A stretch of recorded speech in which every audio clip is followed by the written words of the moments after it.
Alors, lorsque l'on alimente un plan d'épargne par versement périodique, c'est-à-dire par annuité, on a vu comment calculer d'une part la valeur acquise, c'est-à-dire la somme au crédit de ce plan d'épargne après un certain nombre de versements après, à une certaine date, et la valeur actuelle, c'est-à-dire ramener toutes les annuités versées à une date antérieure pour avoir un point de comparaison.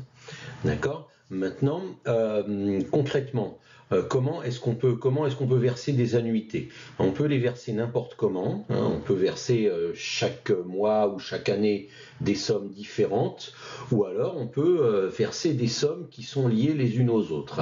Alors on va voir là dans les vidéos suivantes ce qu'on appelle les suites d'annuités, c'est-à-dire ce qui se passe lorsque les annuités que l'on verse ont des montants qui sont liés les uns aux autres. Alors on va avoir trois sortes de suites d'annuités: les suites d'annuités constantes, les suites d'annuités arithmétiques et les suites d'annuités géométriques. On va commencer par les suites d'annuités constantes. Les suites d'annuités constantes, ça consiste à dire tout simplement qu'à chaque période vous versez la même somme. C'est ce qui paraît le plus intuitif et c'est ce qui paraît le plus courant. Donc là, en quoi ça nous intéresse que chaque période on verse la même somme? C'est parce que ça va nous éviter d'avoir à refaire le tableau qu'on avait fait aux vidéos précédentes, où pour chaque versement il va falloir calculer sa valeur acquise ou sa valeur actuelle ramenée à la date de référence, hein, ce qui est un petit peu lourd. On va pouvoir se permettre de calculer des valeurs actuelles et des valeurs acquises d'un seul coup. Voilà, donc lorsqu'on remarque que les annuités sont bien organisées les unes par rapport aux autres, on peut se passer de faire un tableau et de calculer ligne par ligne. On peut calculer les valeurs acquises et les valeurs actuelles que l'on désire calculer d'un seul coup à l'aide de formules. Et on va arriver à ces formules à l'aide d'exemples. Par exemple, voici, là je voudrais me constituer dans 10 ans un capital de 100 000 euros et j'ai un plan d'épargne qui va me rapporter 3% d'intérêt annuel.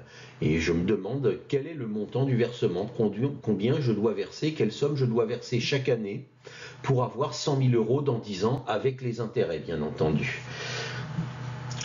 Évidemment, ça ne va pas être 10 000 euros. Si je verse 10 000 euros chaque année, je vais avoir mes 100 000 euros. Mais ça, c'était pas la peine de faire un plan d'épargne parce que ça m'aura pas rapporté, j'aurais pas tenu compte d'intérêt. Le but, c'est de verser moins et d'avoir les 100 000 euros quand même avec les intérêts. D'accord? Donc, pour l'instant, comme on ne connaît pas de formule de calcul, on va faire un petit tableau. Et là, je souhaite faire un versement annuel fixe. Vous avez vu, dans l'intitulé de la question, il y a marqué versement annuel fixe. C'est-à-dire que je souhaite verser chaque année la même somme. Alors, pour ne pas nous embêter avec des bouts d'année, j'ai mis toutes les dates au 1er janvier. Le but est que ce soit plus clair et que vous compreniez mieux, d'accord?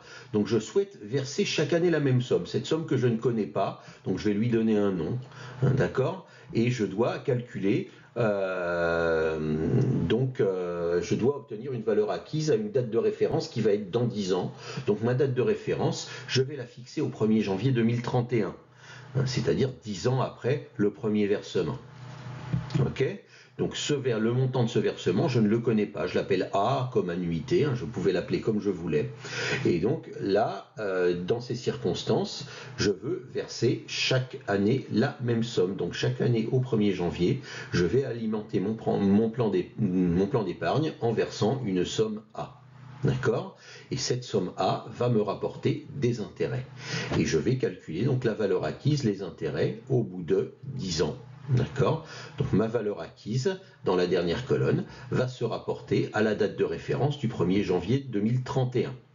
Bien évidemment, là, comme on est sur des années pleines, je vais appliquer la formule des intérêts composés, c'est-à-dire capital fois coefficient multiplicateur puissance durée. Et la durée, je vais la calculer entre la date qui est dans le tableau et la date de référence 1er janvier 2031. Par exemple, pour la première ligne, du 1er janvier 2021 au 1er janvier 2031, je vais avoir 10 ans, donc ma durée va être de 10 ans. Et ma valeur acquise, d'après la formule des intérêts composés, elle va être capital A, le versement A que j'ai fait, fois coefficient multiplicateur. Alors quel est le coefficient multiplicateur? Pour 3% annuel, c'est 1,03, donc ça va être A fois 1,03 puissance 10. On reconnaît bien ici encore la formule des intérêts composés. D'accord? Et on va faire la même chose pour toutes les lignes, puisqu'on n'a pas encore cette formule à laquelle on aspire. Donc on fait tout le travail ligne par ligne, à chaque ligne, capital fois coefficient multiplicateur puissance durée. Donc A fois coefficient multiplicateur 1,03 puissance 9, puisque cette fois, le versement que je fais en 2022 ne restera, lui, que 9 ans sur mon plan d'épargne et va me rapporter des intérêts pendant 9 ans. En 2023, même chose, la durée va être du 1er janvier 2023 jusqu'à la date de référence 1er janvier 2031, donc ça va nous faire 8 ans, et ma valeur acquise va être du montant de mon versement A fois 1,03 puissance 8 années, etc. jusqu'au dernier versement le 1er janvier 2030, qui va me donner une valeur acquise de A fois 1,03 puissance une seule année, puisque de 2030 à 2031, il n'y aura plus qu'un an. Donc ma valeur acquise au total sera la somme de toutes les valeurs acquises, donc la somme de tout ce qu'il y a sur ma dernière colonne. Voilà, et on veut que cette somme-là fasse 100 000 euros. Donc on veut que cette somme-là, la somme de tout ce qu'il y a dans cette colonne-là, ma valeur acquise du plan d'épargne, soit égale à 100 000 euros. Donc ça, je vais l'écrire. Ce qu'on veut, c'est que voilà, j'ai bien fait la somme de tout ce qu'il y avait dans la dernière colonne de mon tableau, et j'ai mis que ça devait être égal à 100 000 euros. Donc ça nous donne une équation en fait. En mathématiques, ça s'appelle une équation. Et si on résout cette équation, on trouvera le montant de A, le montant du versement à faire pour bien avoir ces 100 000 euros au bout des 10 ans. D'accord ? Alors, on va faire un petit peu de mathématiques. Donc, comment je vais résoudre cette équation? Je vais factoriser par A. Donc, je vais, au lieu de mettre A fois le premier nombre plus A fois le deuxième nombre plus A fois le troisième nombre, je vais mettre A fois parenthèse tout d'un coup. Voilà. Vous voyez, vous comprenez bien, c'est une factorisation simple qui permet de passer de la première ligne de calcul à la deuxième ligne de calcul. Ensuite, là, j'ai A fois le gros nombre entre parenthèses est égal à 100 000, donc je vais faire 100 000 divisé par le gros nombre entre parenthèses, mais auparavant je vais remarquer que ce gros nombre entre parenthèses, c'est la somme des termes d'une suite géométrique. Une suite géométrique, c'est une suite de nombres où on obtient le suivant en multipliant le précédent par un nombre toujours fixe. Alors je ne vais pas vous demander ici de connaître toute la théorie des suites géométriques. Je vais peut-être vous demander d'essayer d'aller puiser dans vos souvenirs et de vous rappeler qu'il existe une formule pour calculer la somme des termes d'une suite géométrique.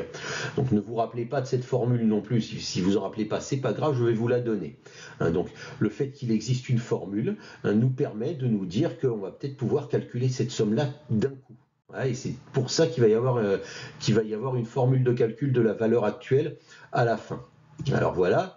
Cette formule, c'est la formule suivante. Là, j'ai tout simplement, si vous en rappelez pas, c'est pas grave, j'ai tout simplement remplacé la parenthèse par la formule de calcul de la somme des termes d'une suite géométrique. Si vous l'avez oublié, c'est pas grave, vous n'avez pas besoin de la connaître. Contentez-vous d'admettre que ça, cette dernière ligne, c'est la somme des termes d'une suite géométrique. Et donc là, pour trouver A, il ne me reste plus qu'à diviser par tout ce qui est à côté de A, du même côté du signe égal que A. D'accord? Et donc je vais pouvoir trouver, voilà, donc c'est A égale 100 000 fois l'inverse de ce qui est à la ligne précédente multiplié par A, c'est tout simplement des mathématiques, de la résolution d'équations. Et donc je trouve la valeur de A en tapant tout ceci à la calculatrice, ça me donne environ 8 469 euros. Donc si je verse 8 469 euros chaque année, je vais avoir mes 100 000 euros au bout de 10 ans. Voilà. Donc voilà comment je réussis à calculer si je n'ai pas ma formule. Vous voyez, en faisant le tableau ligne par ligne, je réussis à en déduire qu'il pourrait y avoir une formule de calcul qui pourrait ressembler à notre dernière ligne de calcul. D'accord ? Maintenant pour la valeur actuelle. Pour la valeur actuelle, alors je vais prendre comme modèle la rente à termes échus. Est-ce que vous vous rappelez ce que c'est que la rente à termes échus? Dans ce cas-là, si vous ne vous rappelez pas ce que c'est que la rente à termes échus, je vous suggère d'aller revoir mes vidéos qui parlent du vocabulaire des annuités et qui parlent du calcul de la valeur actuelle. Rente à termes échus, ça veut dire que la date de référence se situe une période avant le premier versement. Donc la valeur actuelle, c'est ce qu'on appelle la valeur actuelle, c'est la valeur équivalente à la somme totale versée, ramenée à une date antérieure, et ramenée donc ici pour une rente à termes échus à une période avant le premier versement. Donc le premier versement, on l'a fait le 1er janvier 2021. On va donc ramener notre plan d'épargne à une période avant, c'est-à-dire au 1er janvier 2020. Donc en fait, je vais refaire le tableau que j'avais fait, je pourrais, si je voulais refaire le tableau que j'avais fait précédemment, ramener au 1er janvier 2020 et écrire exactement les mêmes formules de calcul de la valeur actuelle avec la formule des intérêts composés, sauf que cette fois, les périodes seraient comptées négativement. Seraient des nombres négatifs, on l'a vu sur la vidéo de calcul de la valeur actuelle. D'accord? Et on obtiendrait quelque chose qui est comme ceci. Donc là, vous voyez, on obtiendrait une somme. Cette somme-là, ce plus, etc., avec des pointillés, c'est la somme de tous les nombres qui seraient dans ma dernière colonne du tableau de calcul de la valeur actuelle. Et vous voyez que ce qu'on additionne, c'est bien la formule des intérêts composés, le capital de 8 469 € fois le coefficient multiplicateur puissance durée. Donc ça correspond au 1er janvier 2021. La somme, les 8 469 € versés le 1er janvier 2021. Si je veux les ramener au 1er janvier 2020, je dois donc reculer d'un an, et donc ça fait -1 en durée. D'accord? Et là, je continue année après année, et le dernier versement, c'est le versement du 1er janvier 2030. D'accord? Et du 1er janvier 2030 jusqu'au 1er janvier 2020, je dois reculer de 10 ans, et donc j'ai une durée qui est égale à -10. Donc ça aussi, je reconnais la somme des termes d'une suite géométrique. Et donc je peux transformer ça en formule de la somme des termes d'une suite géométrique, et ça me fait quelque chose comme ceci. Si vous vous rappelez de comment fonctionne une suite géométrique, la somme des termes ressemble à cette formule-là. Donc ça, je peux le taper à la calculatrice, et ça me donne une valeur actuelle de 72 242,29 €. C'est-à-dire que de la même manière, si j'avais déposé sur mon plan d'épargne le 1er janvier 2020, 72 242,29 €, et ben je retrouvais mes 100 000 € le 1er janvier 2031. D'accord? Donc ça, c'est tous mes versements de 8 469 € année après année sont équivalents à 72 242,29 € versés d'un coup le 1er janvier 2020, et me donnent bien les 100 000 € en 2031 comme je le voulais. Donc voilà comment on calcule la valeur actuelle. Alors il est bien évident que le but de la manœuvre, ça n'est pas de faire ça avec un tableau année après année, ni de s'embêter avec la somme des termes d'une suite géométrique. Pourquoi j'ai fait tout ça? Eh bien, pour vous dire qu'il est possible d'écrire des formules génériques avec des variables, et dans lesquelles vous pourrez substituer pour connaître directement la valeur acquise et directement la valeur actuelle pour une rente à termes échus. Et ces formules, je vais vous les donner à la vidéo suivante. Et ces formules, en fait, elles sont données par le travail que nous avons fait, dans ces vidéos. Dans cette vidéo-là, nous avons fait un travail sur les nombres, sur la somme des termes des suites géométriques, et je vais récapituler dans la vidéo suivante le travail que nous avons fait pour vous donner les formules de calcul qui vont permettre de calculer d'un seul coup, sans faire de tableau, une valeur actuelle pour une suite d'annuités constantes et une valeur acquise pour une suite d'annuités constantes. Attention, nous parlons bien de suite d'annuités constantes. Donc le principe ici, c'est que nous versons chaque année, chaque période, la même somme.